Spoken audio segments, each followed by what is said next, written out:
mesdames et messieurs, merci encore d'être les nôtres sur Vogue Info TV. Voilà, toujours dans les cadres, il y a l'essentiel d'actualité. Alors, Lilo, Toé, Naba actualité en Boka, surtout Tungato Betamasolo, Italie, ces derniers temps, guerre entre le ministre EPSP et l'inspecteur général des finances, guerre autour, il y a 16 millions, certaines déjà communiquées, il y a IGF Babi tentative de détournement où ça les monté à colère, il y a ministre, il y a EPSP, OP ministre, et avant ça qui va raisonner pourquoi bon il faut qu'il y par la banque, il faut qu'il y ait une méthode à Kala.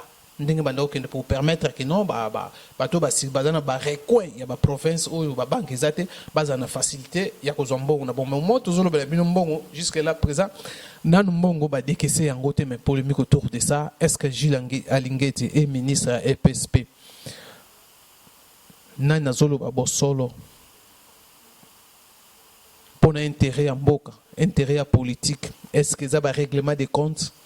Au ministre il y a EPSP Lobaki par rapport il a freiné l'action ou l'autorisation, il y a ministre, il y a inspecteur général des finances pour payer une entreprise allemande pour imprimer ma carte biométrique pour les élèves. Est-ce que ça a vraiment raison? Yangoana banani basali que non, polémique bima. Pour Gilles Alingeti n'a jamais dit que non, il y a eu tentative de détournement, mais n'a communiqué signé par les collaborateurs. Il y a Gilles Alingeti, tentative de détournement qui a fait monter la colère. Il y a le ministre EPSP, Tony Mwaba, où il a combattu des leaders d'EPS, où il a combattre les mafias au sein, il y a inspection générale. Est-ce que les deux personnalités-là, bazana raison, bazana tort, il faut qu'on accorde tort à quelqu'un, il faut qu'on coupe sa moto. Raison où il y a seulement la logique, selon les réglementations, il y a traçabilité à Makambotali finance, faut il est par la banque. Est-ce que Gilles Alingeti a l'obilo Kuta, Gilles Alingeti a raison, Tony Mwaba a raison, donc les deux personnalités Moutoumora condamné pété par rapport à certaines réalités. Ezali, par rapport surtout à la banque, il y a une parmi les réalités, il y a beaucoup de alors c'est seulement communiquer des moutons et rendre les polémiques. Il y a Koyoka, ministre EPSP Abimisa, Malobo Abimisi. Voilà, mesdames et messieurs, ça c'était vraiment. Je vous laisse d'abord Boyoka Yemoroso Ndenge, Alobaki Yango. Des fois, nous utilisons certains opérateurs pour la paix des enseignants, comme Caritas, mais Caritas pose aussi beaucoup de problèmes. L'accès est difficile. Pour une petite prime de 30-40 000 francs, on doit mettre ça à la banque. Pourquoi? Et puis, ces épreuves-là, je dois l'avouer, ça touche également au social. Tous ceux qui surveillent là, ils se retrouvent un soir avec 30 000, 40, 70 000 francs. Ce n'est pas 500 $ comme on l'a annoncé par les médias de la haine. 70 000, 40 000, 30 000. Mais quelqu'un peut prendre sa bière. Il peut s'acheter un poulet et manger. Ça touche également au social. J'ai dit, comme ça s'est toujours fait dans les années antérieures, cet argent-là sera donné à la main. Alingeti me dit il faut donner ça dans les banques. Même si vous envoyez cet argent dans les comptes des IPP, dans les 58 provinces éducationnelles. Mais les banques ont des instructions, il y a des plafonds. Vous ne pouvez pas sortir une somme au-delà, par exemple, de 10 000 $. Comment vous allez servir tous les intervenants? Et puis c'est une prime ponctuelle. Celui qui a surveillé dans cette édition ne surveillera pas nécessairement l'édition qui suit. Alors on ne doit pas ouvrir un compte pour ça. Pour avoir dit ça à Gilles Alingeti, il a considéré ça comme une tentative de détournement.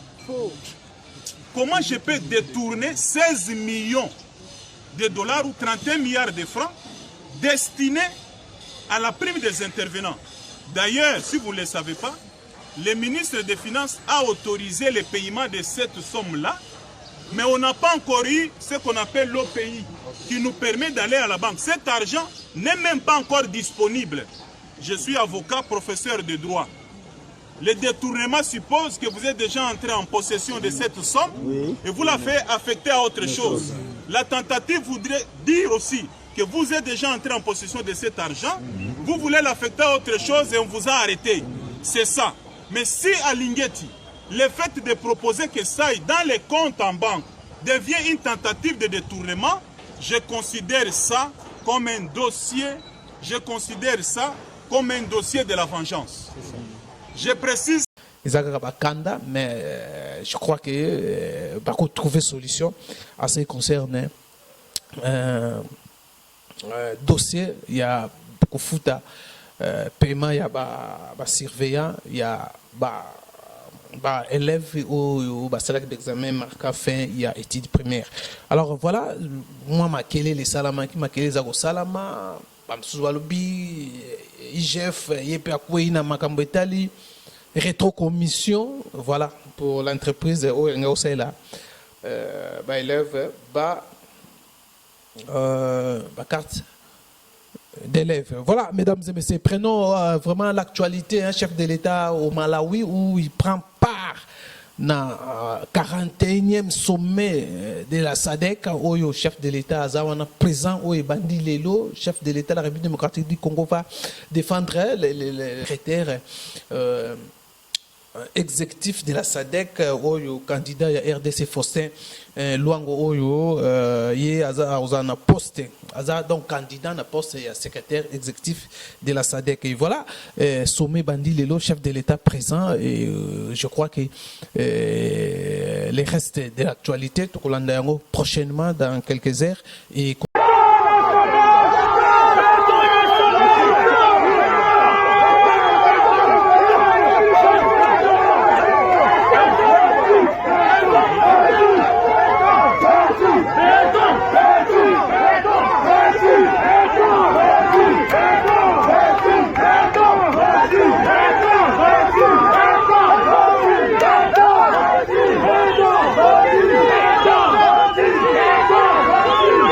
concernant toujours la polémique autour de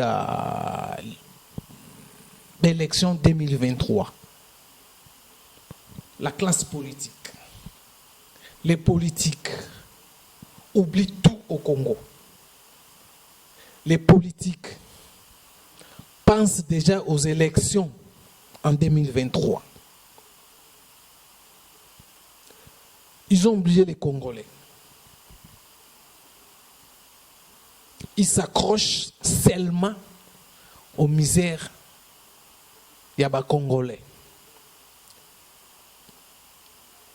Pré-campagne électorale. Et c'est ça, déjà, guerre au niveau de la confession religieuse. Des guerres au niveau de la confession religieuse. La réaction.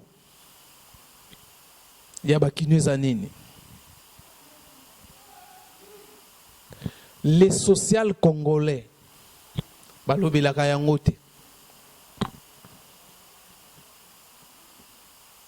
les intérêts à Batunde.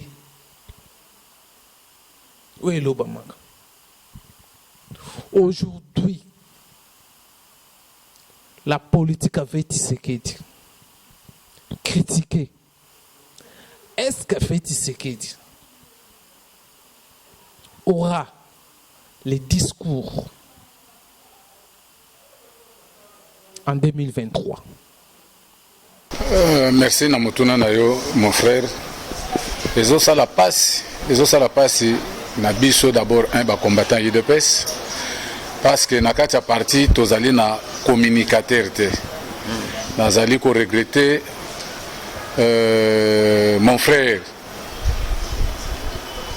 Bomanza qui fut le communicateur de l'IDPS à l'époque de notre papa, paix à son âme. Ceux qui ceux qui Félix a un discours en 2023, moi je te dirais oui, à un discours en 2023. Pourquoi? Parce que social, oui, social les aliboum. Il faut mutualia, il faut mutuatangis. Oui, ils poser problème. Oui, ils poser problème. D'abord, Kolianan. Parce qu'il y a des alliés palpables, parce que mutufa se retrouver dans cette naïe, que nous, à mon moi, variété, il y a baliment. Mais gratuité, c'est une grande réalisation où le président a reçu gratuité de l'enseignement, ça c'est de 1. De 2, le président est conscient que justice n'a pas besoin de par rapport à la détournement de continuer, par rapport à l'IGF à continuer à dénoncer la gestion. Ce qui veut dire, quelque part, le président est conscient que la justice ne fait pas réellement son travail. En commençant par le procureur général, où Azali censé chasser, rechercher l'infraction et puis arrêter. Quand l'IGF dénonce, le procureur doit sauter sur l'occasion, voire même s'il y a même des soupçons sur des personnes, il faut battre à base à la déjà mise en exergue, base à la peut-être mise en quarantaine, de façon qu'au moment où porter ce qui va enquête approfondie salami, bâtir ma beaucoup l'icolo na bango. Mais curieusement, je sais ces autres salamosalate, procureur aux salamosalate, na au sein de la présidente de la République, de façon que Atala vraiment a martelé côté justice, de façon que justice c'est salamosalate n'engé sengeli. Ndeko Ousmane Kobo sanate que Congolais 32 ans ya Mobutu ezalaki bandambu tikandambu. 18 ans ya Kabila ezalaki prédation sur prédation. Félix a eu pouvoir en 2018, bientôt 3 ans. Ce n'est pas pour demain. Pour que les Congolais a changé de mentalité et surtout il y a vol. Une fois que la commune est sika, où il y a la responsabilité, il y a la signature, il y a moi falanga. Donc à la tenter à Iba. Or, ceux qui déjà justice et social Moussa Nandenge Sengeli, une fois nommé aux Anabobangi, que non en tout cas place n'a commis, moindre faut pas. Je crois que ça a 2 jours, ça a 1 mois, ça a 3 mois, mais justice et social Moussa Té rendre président de la République tâche facilité. Discours président aux Anango, pourquoi? Parce que beaucoup, monaki gestion ya Kanambe, Hippolyte, Kazembere, Kabila alias Kabila. Oyo ba frère nanga Katange bapesaki kombo ya Kabila Kanambe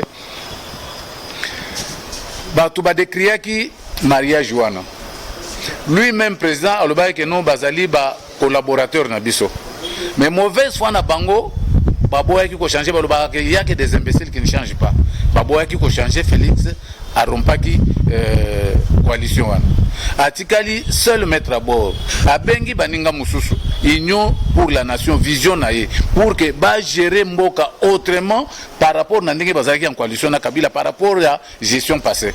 Mais curieusement ce sont les mêmes Congolais oyo balingi Congote balingi pe ba Congolais te bazali ko rendre président tâche facilité. Président est animé de bonne foi, de bonne volonté, ya ko mboka oyo elongwa na bim et comme à la surface.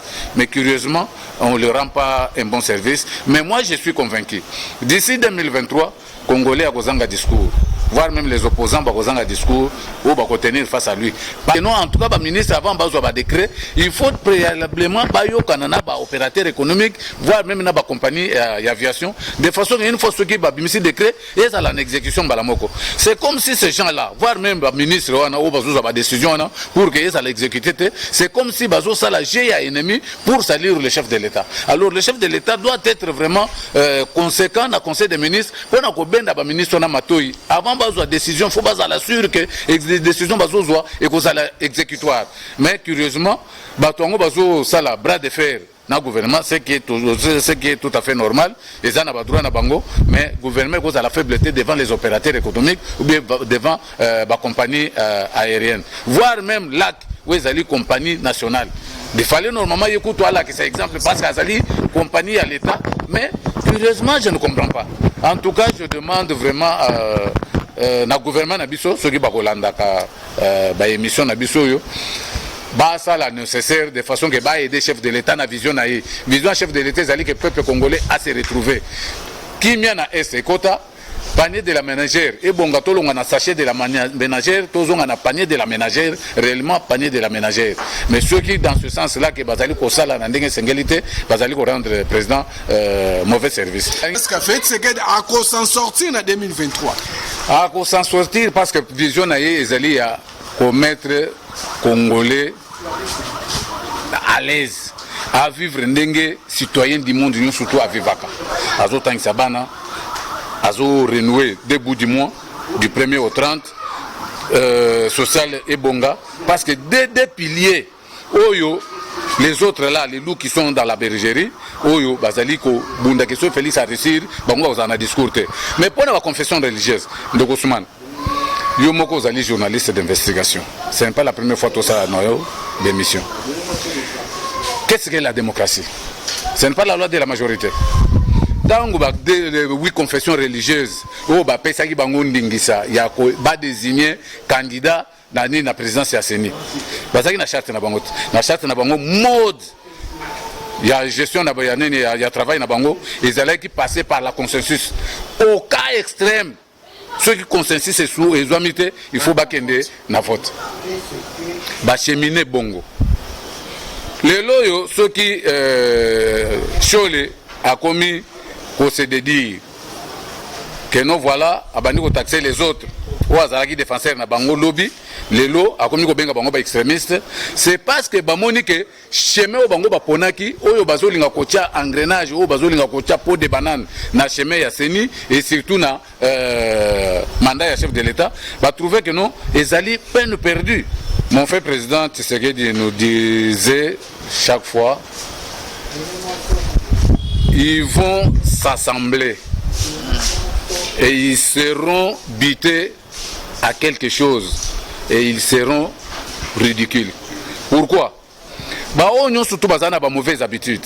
Aux yeux ensemble à Katumbi, aux yeux Vital Kamerhe, aux yeux la Mouka. On a allié de taille. Allié de taille, oui. Mais aujourd'hui, bazo ça l'affront par rapport à CENI. Bazo luka large consensus pourquoi? Bazo luka dialogue pour nanini. Tant que bazo voté loi dans l'Assemblée nationale, il n'y avait pas les députés de l'ensemble.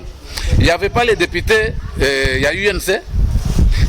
Loi wana ba voté dans l'Assemblée nationale. Pour dénicher, pour dire que non, voilà, telle loi n'est pas bonne, on ne peut pas la voter, pour que, oyo bazo linga, argument bazo poussé pour l'instant.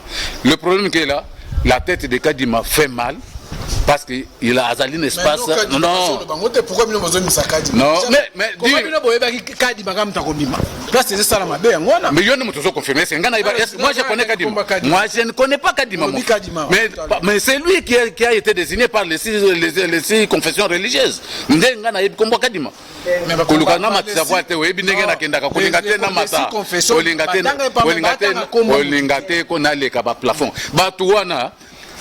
Et l'occasion ça la bango zanini bazo mona Kadima mais babi misela biso muto azana CV koleka les autres. Pourquoi bazo luka consensus pourquoi pendant que les 6 autres confessions religieuses tant bazo tuna show les meilleurs yebisi bato bayena ndako na yo ozo bisa bato na ke no bobi mana yina lala na linga boma mwinda elingo loba nini azanga ki réponse les autres bamoni que non ça va le rôle biso to ayo ko sala musala pa na bino et que musala ngo to komina suka bazo linga to sisa musala ngo te bakena sime donc bakena sime basali PV na bango bazongi pour la deuxième fois babimi bango so arbi cette fois-ci toyokani mais curieusement to moni les 6 confessions religieuses bakeko déposer PV na Assemblée nationale maintenant les autres là bazo ko s'associer na nini na assemblée na UNC et la Mouka et consort. Mais pourquoi Cholet a taxé la Mouka des extrémistes? Pourquoi loi wana il faut la rejeter? Pourquoi Kadima ne peut pas être désigné? Parce qu'il a été désigné par les 6 autres confessions religieuses. C'est là où les bas blessent. La raison pour laquelle moi je vous dis ceci. Bande konabiso bati kande motema mabe. Ayebisa bango na conseil des ministres nani comment on appelle non salaki moi iloko moko dernièrement wana ba ministre ya gouvernement séminaire moko ko tsai bango ayesa bango que non problème ezali problème à autorité morale te ba ministre wana so bazali na casquette ya ko répondre na autorité morale na bango la porte est grandement ouverte. Félix azali capable ya ko remanier gouvernement wana et a nommer ba ministre mususu a ko travailler na bango wana bazoko sana liboma. Le Kola Bazo a adhéré à la vision chef de l'État, donc Azali capable de remanier le gouvernement, a nommé le ministre Moussousso parce qu'il est le seul garant de bon fonctionnement de l'institution. Nathan Bazo ça entrave parce que Bazali répondre à des désidératés et autorité morale na bango pour dire que non voilà loi nezaki voter dans 4 assemblées na zongela ngote ezaki voter dans 4 assemblées bazaki na 4 pourquoi ba boyaki loi wana te maintenant comme na suka ya ko désigner maintenant nini balobi no Bazo consensus Bazo lukela ngoni large consensus on est parce que consensus d'abord loi uniquement pour les confessions religieuses. Les apports à parti politique, donc politiciens, désignation présidence unité. C'est les confessions religieuses sont indépendantes de façon que Bango va désigner Moutou à diriger Seni. Bakomi kuna bayokanité na consensus, bakomi na niveau vote, vote. Bakale, alors maintenant, Bazali Kodembe, les Soko Bazotinda Batumususu, entre guillemets, regroupement politique, nous autres, on a décidé, MLC, bon, MLC non, INC et ensemble. Ce sont des perdants. Vous en avez discuté en 2023, Félix Tshisekedi a battre, parce que nous sommes un candidat qui a la face n'a été. Projet Chile Gelou, président de la République, tout mes respects. UDPS, ils ont rendu service. Bien nous sommes sali déjà déposé au pouvoir dans le Congo. Nous n'avons pas un communicateur na IDPS ou à Koki chaque jour azali ko marteler ba acte oyo azali ko poser na population et puis na mboka mobimba. Blikambwa Est 18 ans durant. 20 ans aujourd'hui. Aujourd'hui, il faut prendre les taureaux par les cornes au Kenya Est. Vous remarquez que nous, il y a plus de 20 000 militaires à l'Est, or que moins de 10 000 de Bazako se retrouvent. Aujourd'hui, vous avez fait recours dans les pays voisins. Je sais que vous êtes animé de bonne foi, de façon que qui me côté na Est. Mais les collaborateurs, les conseillers, peut-être parce qu'il y a un projet, que nous voilà tout ça, mais le projet, il faut que nous soyons. Comment se fait-il les autres s'estomper dans Katikati par rapport à Mbongo Bazali ko décaissé? Président ouvre l'œil et le bon. Le ODEP, il faut que vous ayez raison. ODEP, observateur des dépenses publiques. Problème, c'est déjà. Mondeko Ousmane. Je parle en tant que membre de l'IDPS. Voilà. Je parle en tant que cadre de l'IDPS. Voilà. Vous avez un parlement où il y a de façon que l'IDPS est vivre. Parce que même à deux, vous devez rendre l'IDPS agréable. Voilà. Je m'adresse à mon président, le président de la République. Voilà. Il faut qu'on ait l'intention de Bango. Parce que le projet Tchilegelou, c'est pour le bien de la population. Comment aujourd'hui, IGF a constaté que les 13 millions qu'on a décaissés, mais les autres les terrains, ils correspondent à Bango. Ce sont des voleurs, il faut les arrêter. Où est le procureur général? Voilà. Nous, l'IDPS, 37 ans durant, il y a lutte tout ça là pour un état de droit. Quand on dit état de droit, ils allaient respecter. État de droit, lutte na biso IDPS ezali oyo ezosala matin. Oui, lutte na biso tosala ki ezali pour na intouchabilité. La loi doit être au-dessus de tout le monde. Et puis le président Félix l'a dit bien, l'a si bien dit. Ce n'est pas le conseil. A autant que ça va conseiller la justice même. Oh bah il va conseiller mususu bazo intervenir ba dossier mususu. Abi conseiller wa koya na kombo nanga. Bokangaye. La justice jusqu'à présent, tout le monde a tabakani conseiller mon côté. Maintenant qui sont fautifs. Ce sont les magistrats, c'est la justice. Président mon président. Tala UDPS. Tala UDPS et Zali Gérete, ce sont les tambourinaires qui gèrent l'UDPS. IDPS c'était peut-être politique il y a sans été. Politique à sans été. Politique à sans été. Ah yo yo. Okuta kabiso to sala kanini. Biso to sala bajale lote. Mutu kele kaki. Biso to ba to ba information te. Biso to ka ko sala analyse politique a na manga 27 numéro 6 président de la République. Vraiment, je vous demande UDPS, notre parti, là où vous êtes sortis, et qu'on continue aux Alandais et Zali Sikoyote. Je préfère encore Bomanza, Azwa, poste un communicateur, il sait bien communiquer.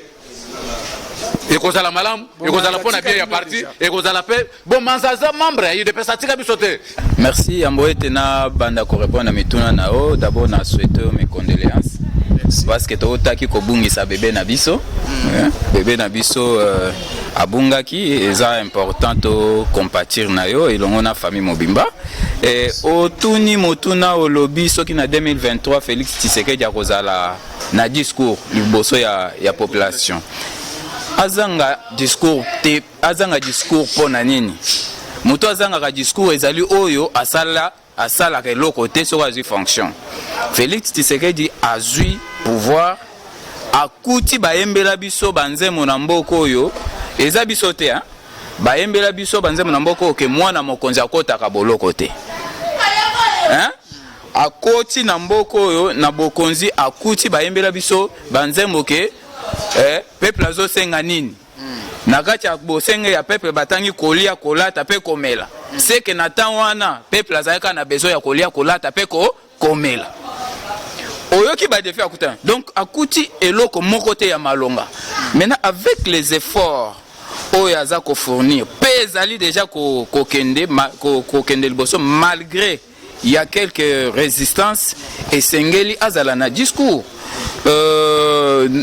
Kaka na micro na on a talisa ko likambuya le ministre de l'économie. Combien azo fournir ba effort pour na kopesa?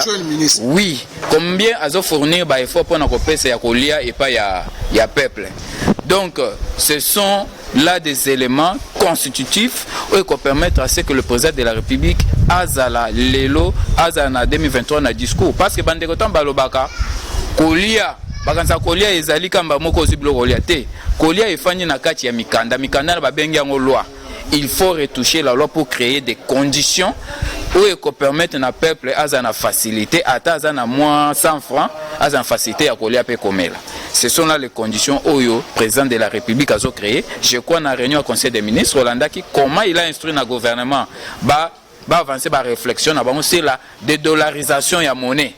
C'est-à-dire eza na vision na yoso tali aza ko senga ke dollar na ba monnaie mususu peut-être ezonga na banque nyoso to esala makana franco congolais o ba kende ko changer ka ba dollar ba nini non toza ba congolais monnaie na biso ezali franc congolais et sengeli monnaie na biso ezala se surplanter sur la monnaie internationale pour ezo valeur et après je suis sûr que à quoi créer aussi ba sous multiples qui permettent que vie quotidienne ya population ezala stable.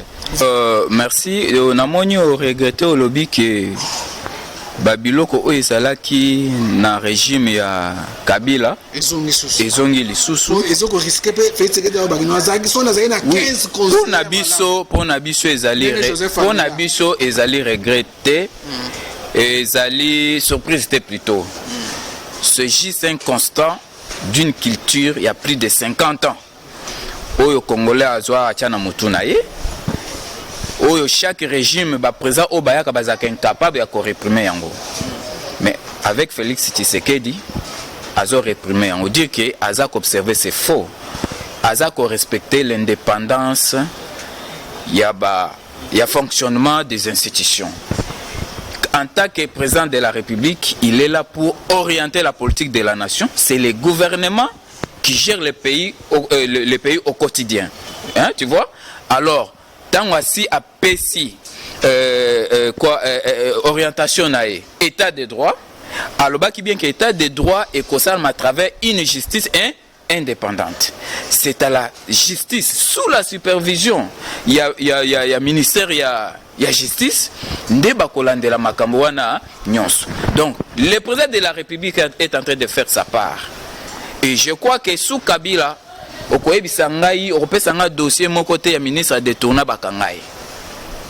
Vous avez le rapport Luzolo Bambi bakanga nani Jean-Pierre Bemba binoza sélectif il y a Félix bazo simba non lokana Auguste Kabuya uti koza na justice non et puis dossier na eza pendant et s'il n'a noté rétro commission il y a l'ancien ministre de l'économie rétro-commission. Mais amener les dossiers, avancer les arguments, Bakokangaye, Félix Tshisekedi a lobby justice et les indépendante. Il ne faut pas coacher Makamunyo surtout na Mutunaï. Parce que Wana Toko gérer bien te. Pour te gérer bien, yo sa la part na yo, nga pena sa la part nanga. Par nanga comme chef de l'État, na pekisi corruption, na pekisi moyibi. Alors, na tcheyo landera kabato na po kanga kabango. Yonde mutu bache yo landera. Ya santé eten batanga rapé kombono. Oui, kasi ba oyo ba kanga ka mutu ndenge nini. Porter plainte, o memi ba preuve justice asali banquete a trouvé que no azabo. Ba kangi ete. Ba oyo nyonso baza ko ganga kawana. Tozo mona te place ba porter eten plainte. C'est là où nous disons ezala acharnement. To lobité kaza mon santo. To lobité que to justifier mais to respecter moins ba procédure telle que ezalaka énoncé na niveau ya justice falande pour so ya ba clameur public faut justice meka à santé. Écoutez, justice à Koki Kolande là. Mais il faut qu'il y ait des plaignants. On va constituer ma preuve. Ma preuve est là, c'est que réellement Moutouazali Moïbi. C'est ça ce qui est important. Il ne faut pas, ceux qui te respectent, et comme acharnement. DPS Boloba qui non, vous avez pouvoir, vous avez opposition pour veiller na pouvoir faire ce qui dit, bah ministre va retravailler bien te, bino boko ça prendre na bango, mais le comme et comme on a un slogan, le long dirait bossa na bino logoté. Tozande na batumi balé au baza au service du mal. Au moment où nous vous parlons, bazoko sa président na télévision soki baleki na ba radio. Bazali Koganga Keno Fati Béton.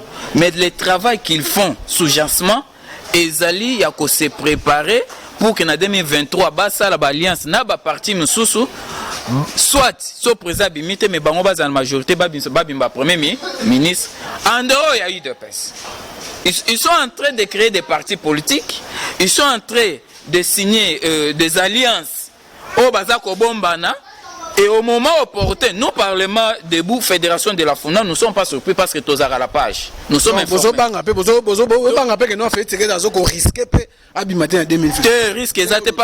Non. Là, c'est une forme de dénonciation. Il y a ce qui se passe comme des cadres gérant le parti UDPS. Non, ils ne sont pas dans la réalité. C'est plutôt Bazali dans la même ligne, il y a mafia qui est le reste des partis politiques.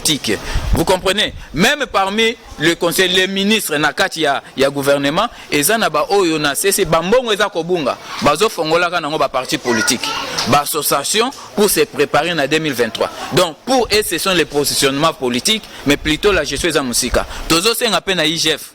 Il y a 2 mois, Tolanda ki gouvernement epesa ki ngobila 2,7 pour na likambu ya salubrité ya ville province de Kinshasa. Et il a dit que Bambo on a somme on a 2,7 oyo ba pesa ki. IGF nde mutako déterminer le biso soki mbongo wana 2,7 et bimina yango nde sombi banje wana. Donc c'est pas nous parce que jusque là tomoni eloko moko te. Et puis 9 mois d'arriéré. 9 mois d'arriéré, il y a personnel. Il y a ministère provincial. Et le cabinet n'a pas été vide. Bambongo ya batuana. Et bimaka ya bakombo ya membre ya cabinet, ya ba ministre provincial, mais batango bazana bangote. Ba cabinet est vide. Tolini to mona clair na dossier wana. Politique qui a fait Tshisekedi.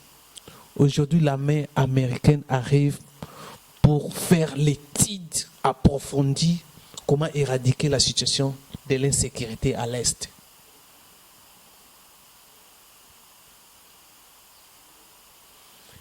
La raison, posons-nous la question maintenant. Est-ce que Tshisekedi va sortir gagnant en 2023? Les signaux, ceux qui ne croyaient pas que les Américains viendront pour porter leur expertise, aider l'armée congolaise à éradiquer les ADF dans l'Est, les terroristes de l'Est, va mettre en déroute. Une réalité. Est-ce que en Afghanistan, dans la situation RDC, parce que non, Afghanistan, les États-Unis, les Américains, bon, RDC, est-ce que les contextes Afghanistan, n'est pas un Congolais, moko, alingi changement, mais il y a alingi ko changer. Hollande aussi, de FARDC, on va mettre en déroute les ADF Nalo, théorétiquement vide. Et c'est un bazan on va présenter na Est ou na Nord Kivu. Chargez! Tirez après! Allez! Feu! Ouais, ah, boyo kabiloko, na position de tir, maître. Ah, là, non, Kivu. Lebi Sabino. Nani nalu oyo? Mawa. Bomona. Awa, nalu mawa. So, kebo kuta in Uganda. Diminue, basa, diminue. Tim sia, ye moko le maître, azawa. Ya lobate. Bon, boyo kaka o nalu. Mebiso te kosilisa valeur nalu bokotika loyoka eti. Nalu akozwa biloko atikala kozwa te na vie na ye. Sawa. Bokoyoka. Victoire eza epa na biso. Yango wana état de siège. To minga alobe te, a na terrain, to aka na système AD. To buka tembete. Banda, ale prêt.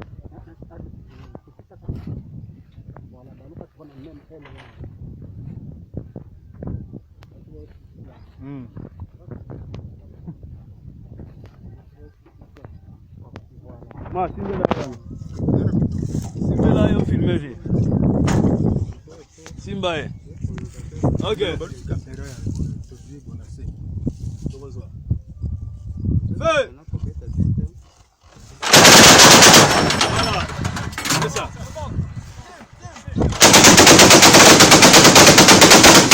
Yangona. Sabino. Mawa. Nalua kei, nalua nalela. Commandant bataillon artillerie pro groupe Nord Kivu. Yeyo. Boyo kama solo tala, yeyo awa. Atomboki mabe. Assistant bureau de tir. Ok, calcul beta wanaki approche. Tozawa bureau de tir mawa. Na ebite.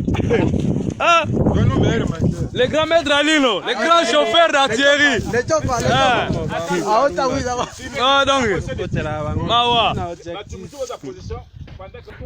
Commandant compagnie en place d'artillerie.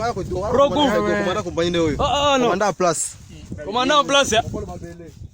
Il wana mokolo mabele. Ah, tozana commandant bataillon second. Rogou. Yewana.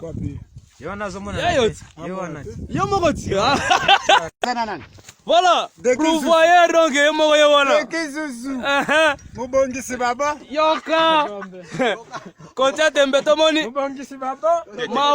Mesdames et messieurs, moi je vous dis merci de vous avez tellement belé sur rubrique de l'essentiel d'actualité où on a réfléchir moi sur la question d'actualité, surtout la présence à Félix Tshisekedi na SADC pour défendre la candidature à la République démocratique du Congo, na secrétaire exécutif de la SADC.